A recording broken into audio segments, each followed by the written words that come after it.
सुबह सुबह का समय है। एक बड़े से महल में कई हजार लोगों की भीड़ जमा हो रखी है। क्या आज सचमुच महाराज कुछ ऐसा करने वाले हैं जो कि उन्होंने आज तक कभी नहीं किया? हाँ, सुनने में तो वही आ रहा है।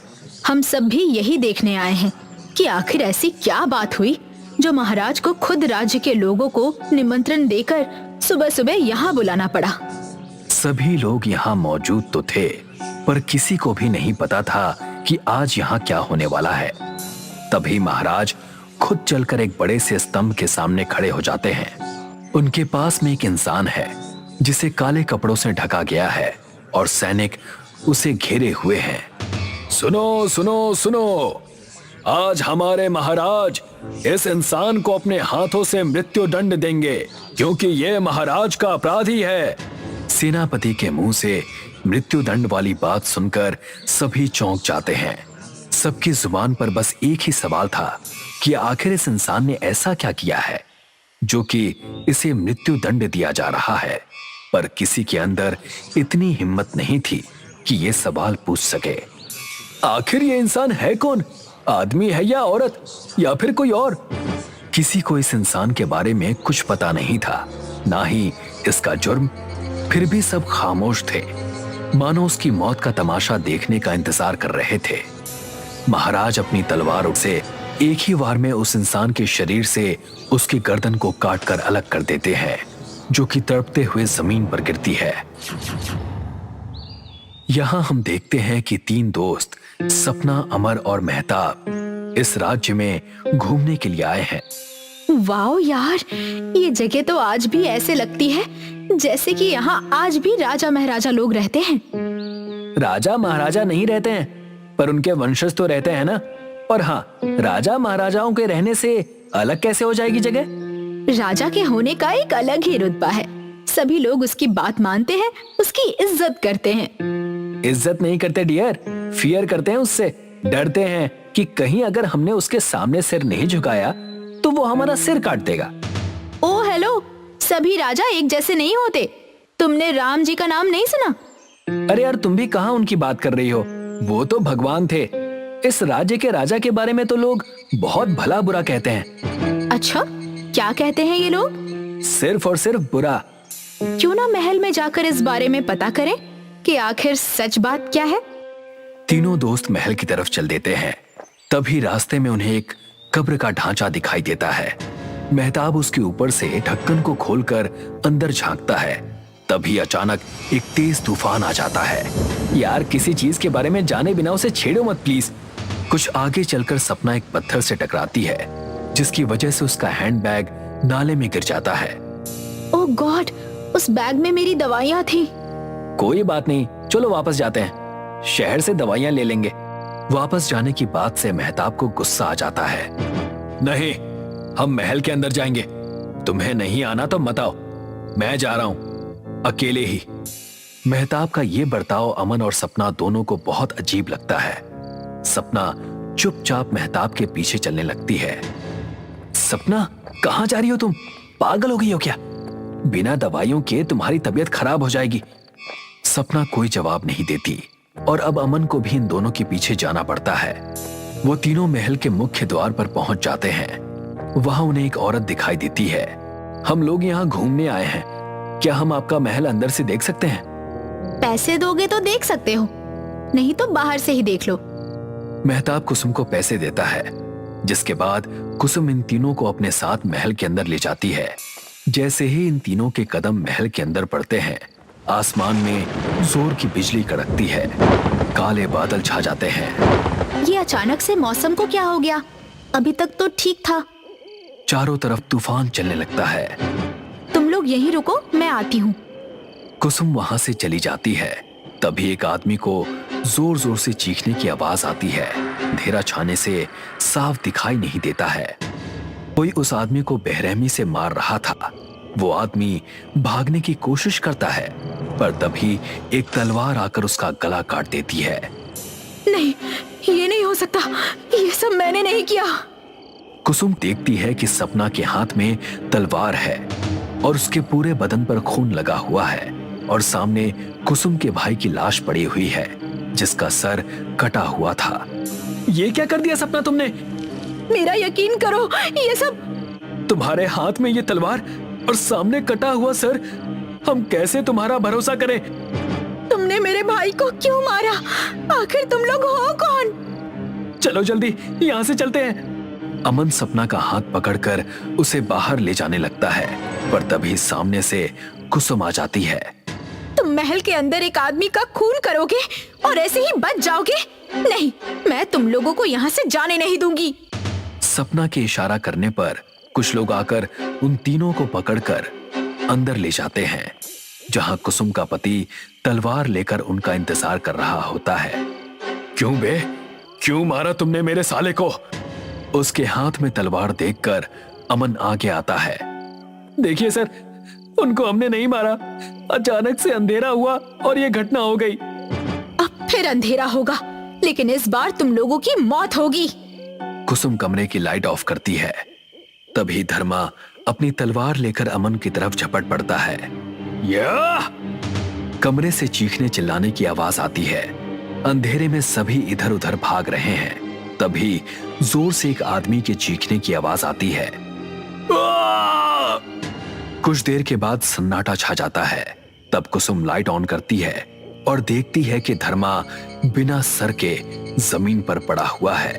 वो जोर से चीखती है, नहीं, नहीं। सपना जमीन पर बैठी हुई है और उसकी गोद में धर्मा का कटा हुआ सर है। बाकी सभी लोग कमरे के दूसरे कोने में सहमे हुए खड़े हैं। सपना, तुम आखिर चाहती क्या हो? मैंने पहले ही कहा था कि तुम्हारी दवाइयों के बिना तुम्हारा मानसिक संतुलन बिगड़ जाता है। सपना कुछ बोलने की हालत में नहीं है। वो बस अपनी जेब से अपनी दवाइयां हाथ में निकालकर अमन को दिखाती है। तुम दवाइयां ले रही हो? मतलब ये सब तुमने नहीं तो फिर किसने? अमन अब कातिल का पता लगाने में जुट जाता है। वो महल के सभी लोगों को बाहर आंगन में जमा करता है। सामने सपना खड़ी है और बाकी लोग एक साइड में हैं। वो कातिल हम लोगों के बीच ही है। अगर उसे रोका नहीं गया तो वो और लोगों की भी जाने लेगा। अभी पता चल जाएगा। अमन अपनी जेब में से एक छोटी सी पुस्तक निकालता है, कुछ मंत्र पढ़ता है और अपनी मुट्ठी से भभूत हवा में सपना की तरफ उछालता है। पर यह भभूत उड़कर सपना के बजाय मेहताब के शरीर पर जाकर गिरता है और वो जोर से झल्लाता है। उसकी आवाज बदल जाती है और उसके बाल खुलकर उसके चेहरे पर बिखर जाते हैं, जिसकी वजह से वो बहुत डरावना नजर आता है। ये तुमने ठीक नहीं किया। ठीक तो तुम नहीं कर रहे हो। 2 बेकसूर लोगों को मार दिया तुमने। वो बेकसूर नहीं, उस कसूरवार राजा के वंशज हैं, जिसने मुझे अपने हाथों से मारा था। कौन हो तुम और राजा ने तुम्हें क्यों मारा? राजा हेमचंद मुझसे प्रेम करता था, पर जब उसे पता चला कि मैं एक औरत नहीं बल्कि एक किन्नर हूँ, तो उसने अपने महल में सभी राज्य के निवासियों के सामने मेरा सर कलम किया था। मेरी कोई गलती नहीं थी। प्रेम उसने किया और दंड मुझे मिला, वो भी सिर्फ एक किन्नर होने की वजह से। पर अब तुम चाहती क्या हो? इस महल के सभी लोगों का अंत। ये नहीं हो सकता। मेरे दोस्त के शरीर को छोड़ दो और चले जाओ यहाँ से। मैंने तुम्हारे दोस्त को नहीं चुना, उसने मुझे चुना है, मेरी कब्र को खोलकर। तुम कोई दूसरा रास्ता बताओ जिससे किसी की जान भी ना जाए और तुम मेरे दोस्त को छोड़कर यहाँ से चली जाओ। ये महल किन्नर समाज के लोगों को दान करना होगा। महल दान करने की बात सुनकर कुसुम को गुस्सा आ जाता है। तुम सड़क पर भटकने वाले किन्नरों को भी अब महल चाहिए? कभी नहीं मिलेगा। मिलेगा ना, तुम सबकी मौत के बाद। महबूब एक डरावने अंदाज में हंसता है। चुप हो जाओ, ये महल तुम्हारे समाज के लोगों को ही मिलेगा। मैं दिलाऊंगा उनको ये महल। देखो कुसुम, अगर तुम नहीं मानी तो हम में से कोई भी जिंदा नहीं बचेगा। फिर इस महल का क्या करोगी? कुसुम के मान जाने के बाद महबूब के शरीर को एक झटका लगता है। मैं किन्नर समाज के लोगों को बुला लाती हूँ। सपना किन्नरों को बुलाने के लिए चली जाती है। यहाँ कुसुम हंसने लगती है। लो, बना दिया उस किन्नर को बेवकूफ, और वो तुम्हारे दोस्त के शरीर को छोड़कर चला भी गया।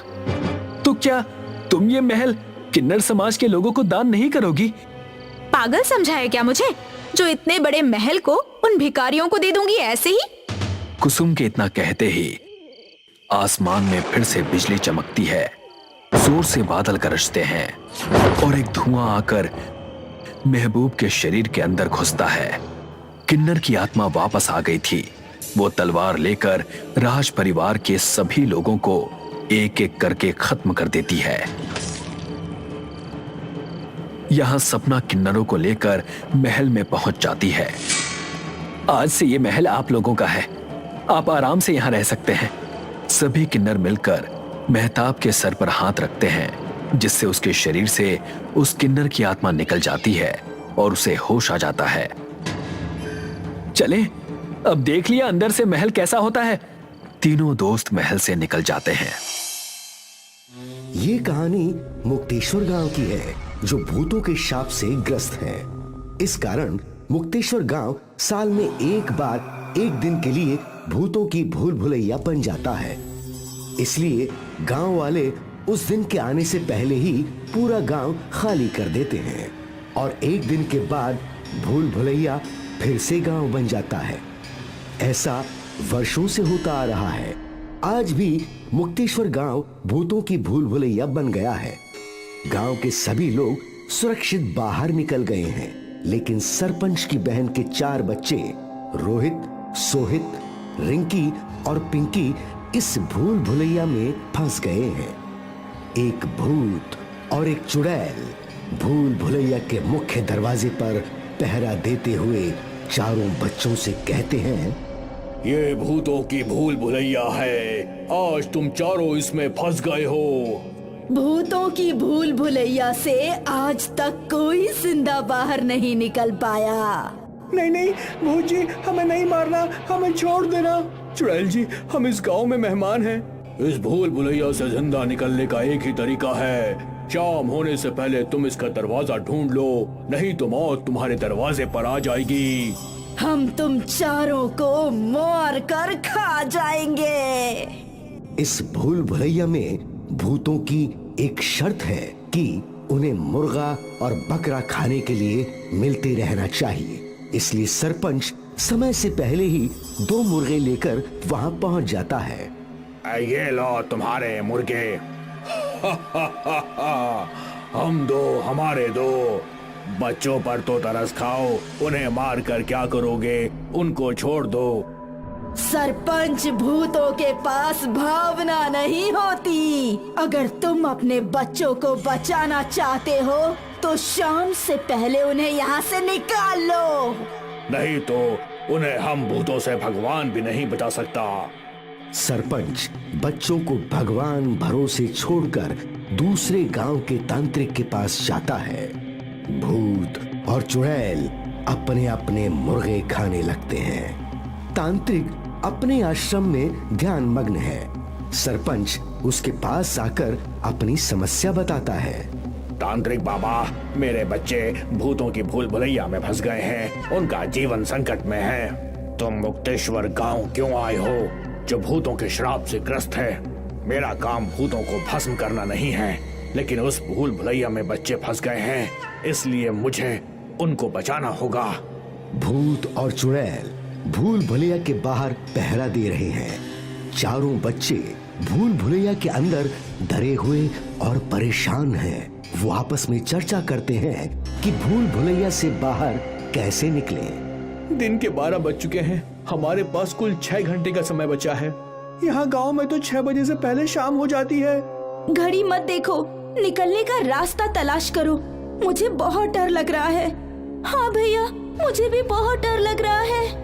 डरो नहीं, चलो हम बाहर निकलने का रास्ता ढूंढते हैं। एक दूसरे का हाथ पकड़ कर चलना, नहीं तो हम चारों गुम जाएंगे। चारों बच्चे भूल भुलैया से बाहर निकलने का रास्ता ढूंढते हैं। चारों आगे बढ़ते हैं। एक रास्ते से जाकर दूसरे रास्ते से फिर वहीं आ जाते हैं। चारों बच्चे रास्ता ढूंढकर थक जाते हैं और हताश होकर बैठ जाते हैं। भूत और चुड़ैल भूल भुलैया के बाहर बैठे हैं। उन्हें भूख लगती है। वो मुर्गे और बकरे का इंतजार करते हुए आपस में चर्चा करते हैं। सरपंच ने वादा किया था कि वो हर घंटे मुर्गे और बकरे भेजता रहेगा, लेकिन उसका मुर्गा नहीं आया। हाँ, मुझे तो बहुत जोर से भूख लग रही है। हम मुर्गे और बकरे का इंतजार क्यों कर रहे हैं? हमारा शिकार तो भूल भुलैया के अंदर है। तुम जाकर 2 बच्चे पकड़ लाओ। भूत भूल भुलैया के अंदर आता है और बच्चों को देखकर डरावने अंदाज में हंसता है। ये भूतों की भूल भुलैया है, तुम लोग बच नहीं सकते। मुझे 2 बच्चे चाहिए, चुपचाप मेरे पास आ जाओ। बच्चे भूत से बचकर यहाँ वहाँ भागते हैं। भूत उनका पीछा करता है। तभी चुड़ैल की आवाज सुनाई देती है। 2 बकरे आ गए हैं, तुम बच्चों को छोड़कर बाहर आ जाओ। भूत रुक जाता है और बच्चों से कहता है, तुम चारों की किस्मत अच्छी है जो भूतों के हाथों बच गए। भूत वहां से गायब हो जाता है और बच्चे राहत की सांस लेते हैं। चारों डर कर रोने लगते हैं। भूत भूल भुलैया से बाहर आता है। चुड़ैल के पास 2 बकरे खड़े हैं। भूत उन्हें देखकर खुश होता है। तांत्रिक अपने आश्रम में अपनी मायावी विद्या से 2 गरुड़ पक्षी प्रकट करता है। सरपंच उन पक्षियों को देखकर हैरान होता है। सरपंच जी, ये मायावी पक्षी हैं। ये अपनी इच्छा से अपना आकार छोटा और बड़ा कर सकते हैं, कहीं भी उड़कर जा सकते हैं। ये भूतों की भूल भुलैया में भी जा सकते हैं। हाँ, अब तुम इन मायावी पक्षियों की माया को देखो। दोनों पक्षी तांत्रिक बाबा के आदेश से उड़कर चले जाते हैं। तांत्रिक बाबा सरपंच के साथ भूल भुलैया के पास जाते हैं।